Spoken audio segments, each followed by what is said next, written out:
Okay, hello, this is Crimson Storm Surge, and welcome to my first video in a new series that I'm doing, where I'm going to be playing Inazuma 11 Victory Road online matches, but using themed teams. So if you ever played Inazuma 11 to go to Chrono Stones, you will know that the whole shtick of that game was time travel.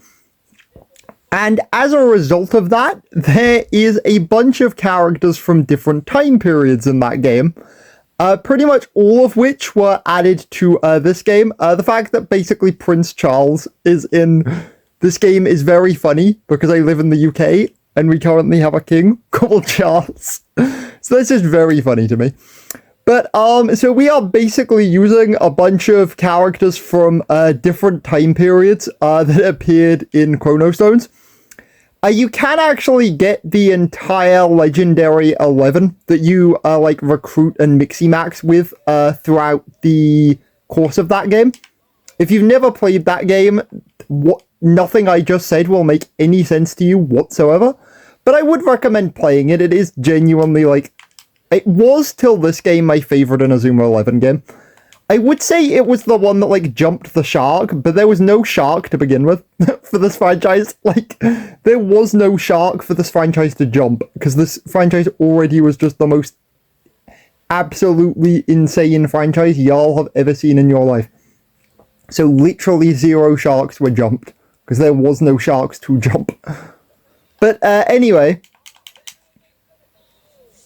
all of these characters are pretty underleveled, so we're not really going to be doing much here, at least in this first match, because I am going to do at least 2 matches with each team.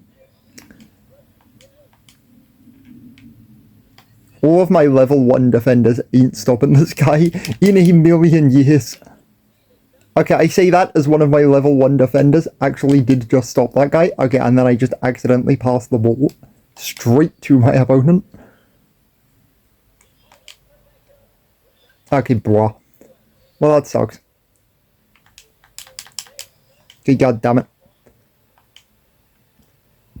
it. Genuinely, on the whole, focus battles are just entirely a game of prediction.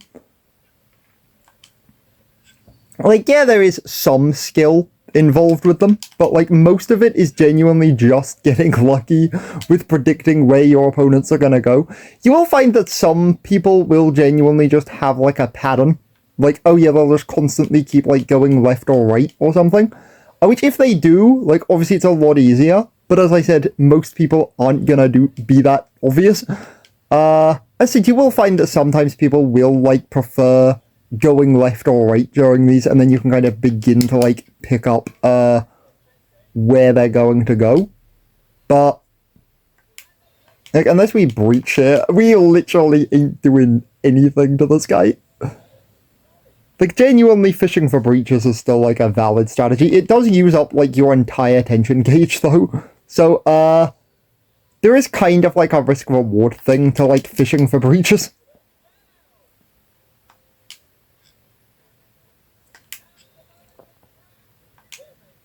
The fact it's still 0-0 shocks me greatly. And there's the breach that we were fishing for. Huge. Nah, fishing for breaches is still a strat. The thing is, as I said, because it uses up a load of your attention, if you're not good at focus duels, then breach meta isn't really going to be that prevalent till people get really good at doing these focus battles.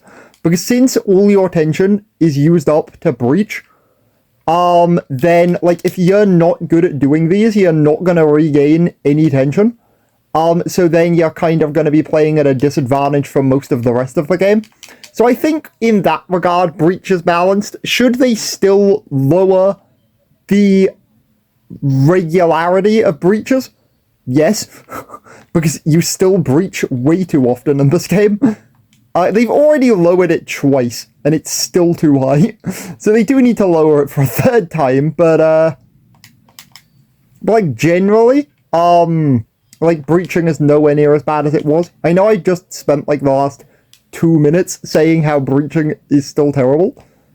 But, truthfully, though, it genuinely is not as bad as it used to be.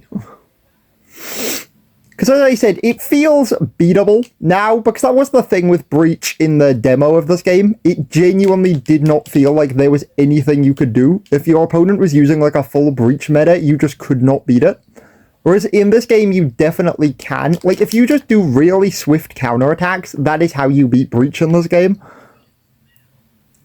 I do intend to, like, actually use... because, as I said, I haven't unlocked the rest of the Legendary 11 in this game yet. And once I have, we will be doing, like, a run back with using the full Legendary 11. And I do think, like, unironically, that team will be, like, marginally competitively viable. Because, genuinely, these guys get, like, some insane moves. Because Song of Three Kingdoms is a really good move. And Nogaba Oda's shooting move, which I'm probably not going to get the chance to use, is also really good. So I do think that genuinely the Legendary 11 are actually, like, good players. Unfortunately, I don't think, at least because I've been trying to, but I don't think there's any way to do it. So in Chrono Stones, you could mixi-max any two players you wanted together. I don't think you can do that in this game. Because if you could, since the Legendary 11 are just players that you can recruit, you could then just give, like, any character a mixi-max with the Legendary 11, instead of it just being, like, the sort of main characters like Arian, Sherwind, and Ricardo, like it's sort of supposed to be, so I kind of get why you can't. Also, you could make some absolutely busted combos, since, like, every character in series history is in this game. You could make some absolutely broken mixi-max combos if you could just fuse anybody with anybody. I said you still might be able to, but if you can, I haven't worked out how to yet.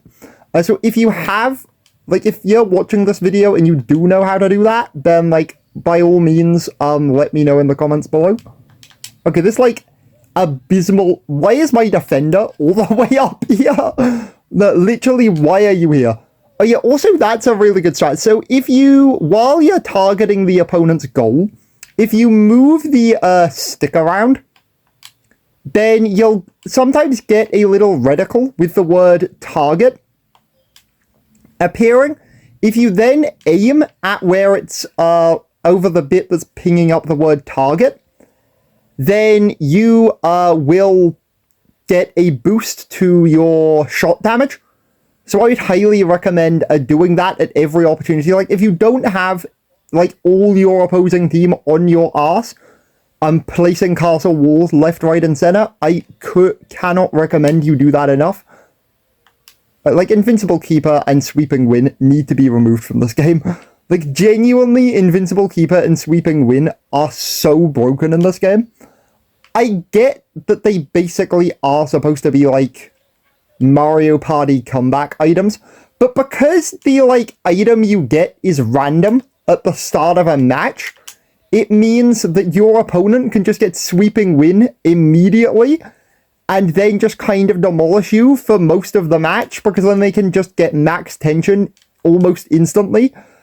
So I think Sweeping Win and Invincible Keeper shouldn't be allowed to be, like, randomized into right at the start of a match. I think it should be the case of if you're losing by, like, 2 goals, then it just gives you one or the other of them, like, later on, or you get, like, an increased chance, like, randomized get one of them. Because since they are kind of designed to be, like, basically a bullet bill for Mario Kart, actually having them function like one would make way more sense. Can we just hit you with Okizama Ravine? No, we don't. Okay, why do I not have Okizawa Ravine equipped to this guy?